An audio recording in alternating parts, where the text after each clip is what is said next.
现在立刻马上！还不知道霓虹厅是黑梦强图的长官站出来，试过的都在偷偷爽，没试过的你听老西我掏心窝子的讲，别再拿体力当个宝了。各位长官好，我是大兵老西，今天的教你一招，让你30秒解锁进攻方封神点位，新手也能完成黑梦老油条，看完直接在霓虹厅乱杀。首先是进攻 A 点，因为 A 点的进攻方向有2个，一个是去2楼，还有一个是进攻包点。我们先从进攻2楼开始说起。第一套比较传统的用法就是我们开局先往前点开个狗，先排除前压的敌人后，我们来到这个位置，瞄准这个凸出来的黑色平台的中间跳投，这个眼的位置会落在这个柱子上，可以看到 A2 楼前点的敌人。第二套进攻2楼的用法就是让自家的2突在前点给道具，比如说雷娜的眼或者是火蓝的闪光都可以。等队友把前点控制权抢下之后，我们就站在这个位置，然后瞄准这个钢筋的右上角走一步跳投，这个眼的位置是在这里，可以看到2楼铁板的全部信息，而且非常难打掉。不管是用第一种方法还是第二种方法，等我们家突顺利到达2楼之后，我们就可以直接开狗进包点，先排除在近点有人阴着的情况下，紧接着往井家口丢一个捆绑，不仅可以限制住井家的敌人出来，也可以限制在 elbow 的敌人拉出来。接着就是当我们自家突想要进攻包点，开局同理一样是给狗清理前点，这个前点的道具是一定不能省的，不管是你的狗还是雷娜的眼，至少要交掉一个来保证这个前点的存活率。接下来给大家分享几个好用的包点回眼的点位，这里所有的点位老师给大家的都是同一个站位，就是紧贴我们墙上这个危险告示的中间。首先第一个，我们瞄准这个头上的绿色和左边墙的夹角跳投，这个眼的落点是在这儿，可以看到 A 包点的部分敌人。第二个，我们瞄准这个广告牌的右上角跳投，这个眼的落点可以看全包点后的敌人。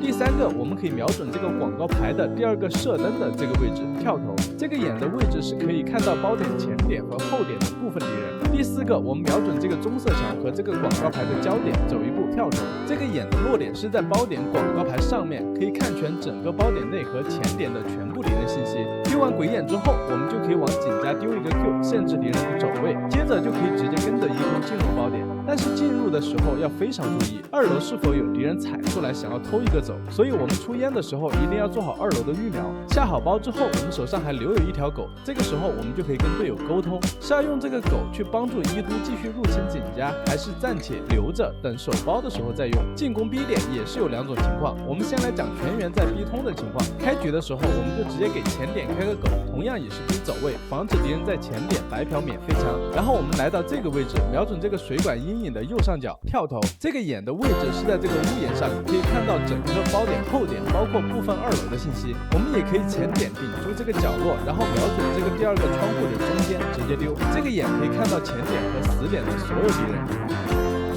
还有一个比较无敌的眼，我们贴住这里，然后瞄准这个白色的柱子跳投，这个眼是 B 包点高点眼，可以看到包点内的大部分信息。然后我们进点的时候可以顺手跳起来往2楼丢一个捆，限制敌人的走位，然后就可以去下包了。然后是第2种情况，当我们中夹 B 的时候要怎么玩？如果我们跟大部队走中路的话，中路奶妈封了冰墙的情况下，我们可以跟队友一起破完墙之后，往墙的左右开一条狗，确保墙后面是没有蹲人的。进2楼的时候我们再开条狗，同样一样是确保没有老六举着一把喷子蹲着，这个时候就可以掏出我们上一期视频教过的 B2 楼回防鬼眼了。是的，没错，回防眼也是可以作为进攻眼存在的。这里老师就单拿一个出来供大家参考哈。我们抵住这个墙壁，瞄准左边的防眼直接丢，这个眼可以看到包点大部分敌人信息。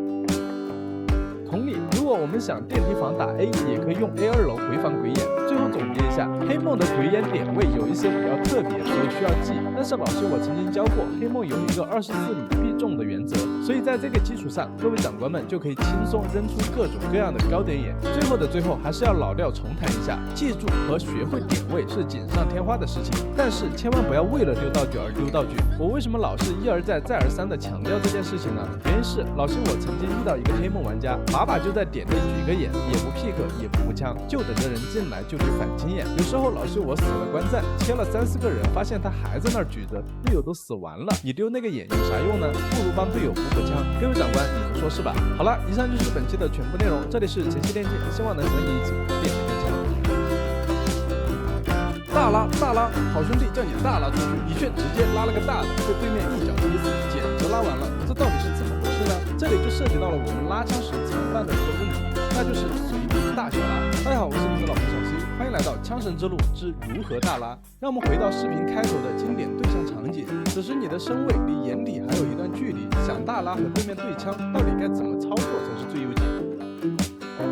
记住这个核心操作：接小身位 pick 骗对面开枪，骗出子弹后快速贴近掩体面前，同时为后续的大拉预留出足够的加速身位。这套操作下来，对面根本来不及反应和跟枪，直接就能被你打个措手不及。这就是咱们常说的近快远慢的大拉原则。贴墙近距离的大拉是要比离掩体老远的远距离大拉给对手带来的瞄准压力更高的，对枪胜率则直接拉满。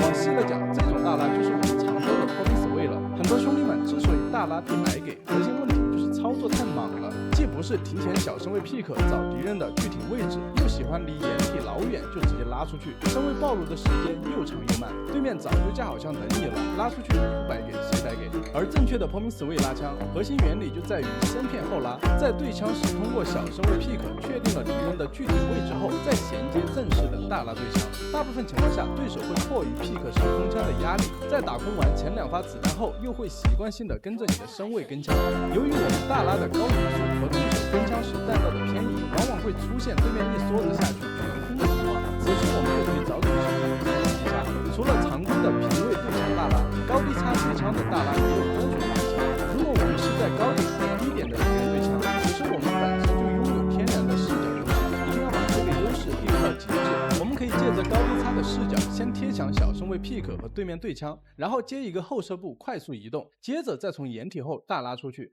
从敌人的视角来看，我们大拉拉出的身位和他原本预瞄的头线根本不在一个水平线上，他的子弹只能打到我们的头顶，根本摸不到有效的位置。如果我们所在的高点还是一个斜坡的话，对面的预瞄就只能打到我们的小头位，完全打不到大头位。这也是为什么高点对枪我们常说的高打低打少。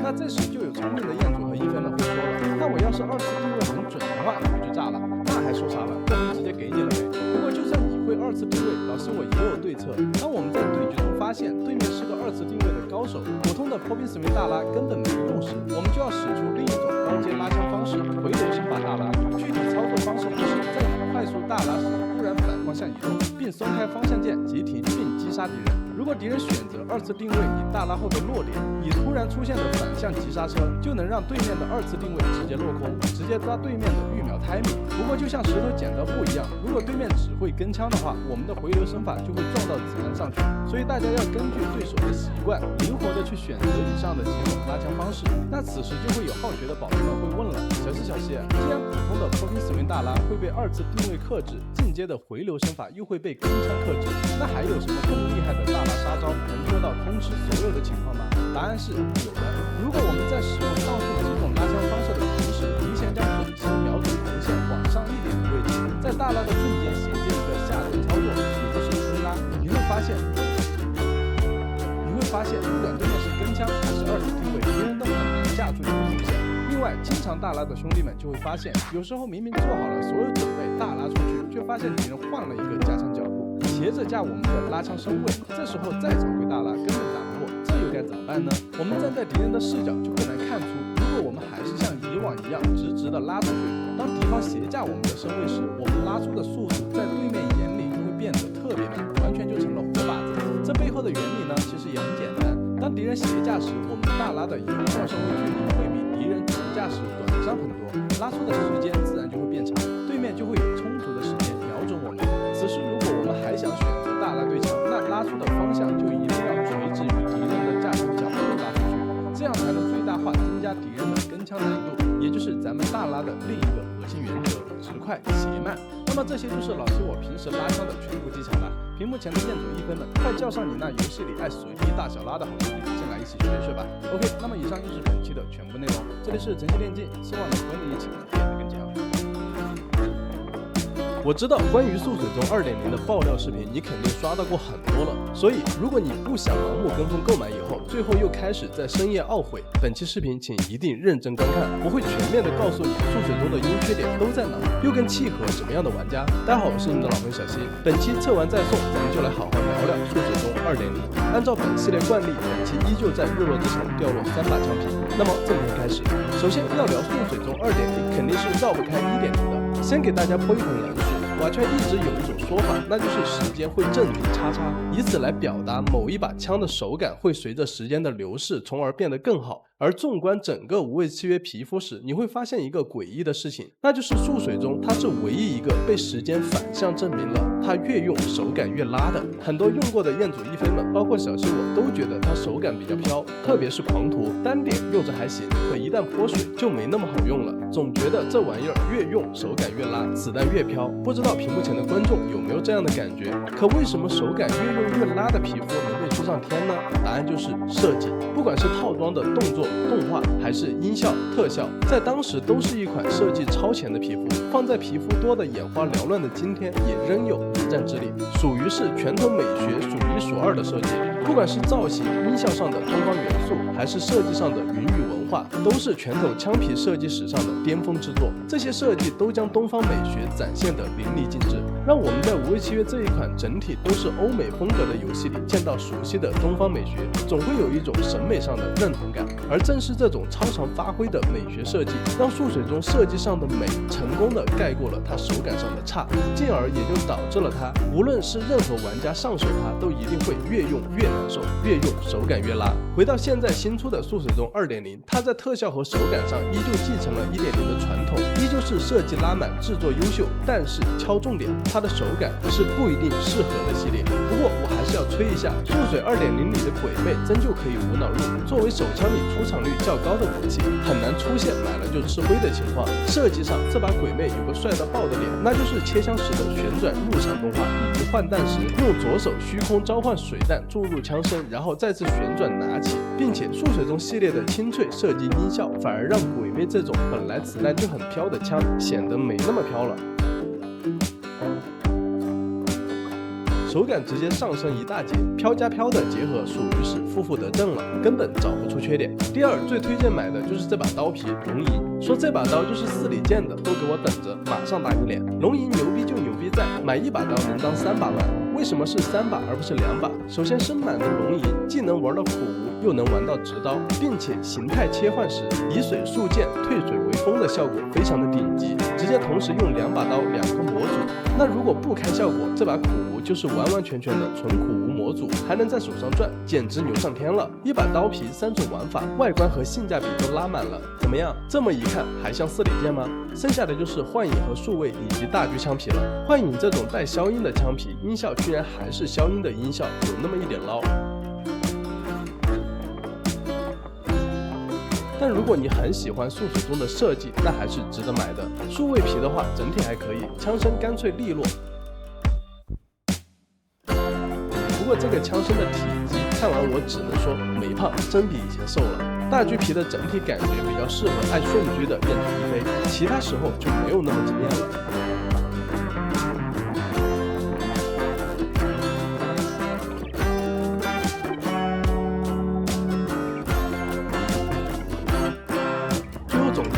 如果你很喜欢素水中的设计风格和特效，那就完全推荐入手。设计上这套皮肤是很完美的，至少于我而言，我是真的打心底里喜欢。但如果你考虑手感，那就推荐入手鬼魅以及刀皮，这俩皮肤直接给满分。至于主战皮肤，手感党还是继续用侦察幻影或者观望一下26冠军套吧。当然，我现在对素水 2.0 的所有感受都是来自于现有资料的品鉴以及素水 1.0 的使用体验。等 2.0 这套皮肤真正端上来以后，我会再给大家测试一次，看一下实际上手后拳头有没有真的改掉素水中手感会随着时间流逝而流逝的缺点。OK， 以上就是本期的全部内容，感谢各位长官的点赞和关注。这里是晨曦电竞，希望能和你一起变得更强。相信各位长官对近大远小、尽快远卖、优势枪位等词语早已不陌生了，但这些技巧具体又该适用于什么样的场景，可能就有点模糊了。本期的枪神之路，我们将进一步了解瓦的近大远小及其衍生技巧，让你在学会这些技巧后，可以轻松的去运用在实战里。